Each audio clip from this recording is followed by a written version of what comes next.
வணக்கம். சற்று முன் வெளியான முக்கிய பரபரப்பான தகவல்கள். மக்களே உஷாரா இருங்க. இந்த மாவட்டத்தில் இன்று வெளுத்து வாங்க போகும் கனமழை. வானிலை ஆய்வு மையம் தகவல். இதை பற்றி தகவல்களை தான் இந்த வீடியோவில் பார்க்க போகிறோம். கீழே இருக்க ரெட் கலர் பட்டனை கிளிக் பண்ணி சப்ஸ்கிரைப் பண்ணிக்கோங்க. பக்கத்தில் இருக்கிற பெல் ஐக்கானையும் மறக்காமல் கிளிக் பண்ணி வச்சுக்கோங்க. அப்போ தான் நான் ரெகுலராக வீடியோ போகிறது உங்களுக்கு நோட்டிஃபிகேஷனை வந்து சேரும். வாங்க வீடியோக்குள்ளே போகலாம். மறக்காமல் லைக் பண்ணிக்கோங்க. தமிழகத்தில் இன்று டெல்டா மாவட்டங்கள் உள்ளிட்ட 8 மாவட்டங்களில் ஓரிரு இடங்களிலும் கனமழை பெய்ய வாய்ப்புள்ளது என்று சென்னை வானிலை ஆய்வு மையம் தெரிவித்துள்ளது. இதை குறித்து சென்னை வானிலை ஆய்வு மையம் வெளியிட்டுள்ள செய்திக்குறிப்பில், ஒடிசா, மேற்கு வங்க கடலோர பகுதிகளுக்கு அப்பால் உள்ள வடமேற்கு வங்கக்கடல் பகுதிகளில் ஒரு காற்றழுத்த தாழ்வு பகுதி வரும் ஆகஸ்ட் 25ஆம் தேதி உருவாகக்கூடும். தமிழக பகுதிகளில் மேல் ஒரு வளிமண்டல மேலடுக்கு சுழற்சி நிலவுகிறது.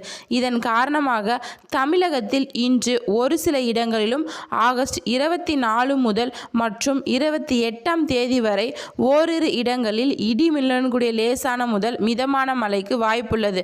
இதை குறித்து இன்று தஞ்சாவூர், திருவள்ளூர், நாகப்பட்டினம், மயிலாடுதுறை ஆகிய மாவட்டங்களுக்கு, டெல்டா மாவட்டங்களிலும், கடலூர், புதுக்கோட்டை, சிவகங்கை மற்றும் ராமநாதபுரம் மாவட்டங்களிலும், காரைக்கால் பகுதிகளிலும் இடியுடன் கூடிய மழை பெய்யும் என்று வானிலை ஆய்வு மையம் தெரிவித்துள்ளது.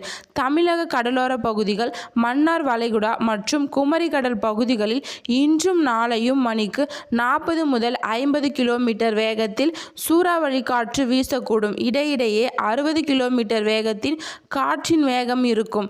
மேற்கு கொங்கு, கோவை கடலோர பகுதிகள் மற்றும் அதனை ஒட்டிய மத்திய கிழக்கு அரபிக்கடல் பகுதிகளில் சூறாவளி காற்று மணிக்கு 45 முதல் 55 கிலோமீட்டர் வேகத்திலும், இடையிடையே 65 கிலோமீட்டர் வேகத்திலும், லட்சத்தீவு மற்றும் அதனை ஒட்டிய தென்கிழக்கு அரபிக்கடல் பகுதிகளில் சூறாவளி காற்று மணிக்கு 40 முதல் 50 கிலோமீட்டர் வேகத்திலும், இடையிடையே 60 கிலோமீட்டர் வேகத்திலும் வீசக்கூடும் என்பதால் மீனவர்கள் கடலுக்கு செல்ல வேண்டாம் என்று வானிலை ஆய்வு மையம் தெரிவித்துள்ளது.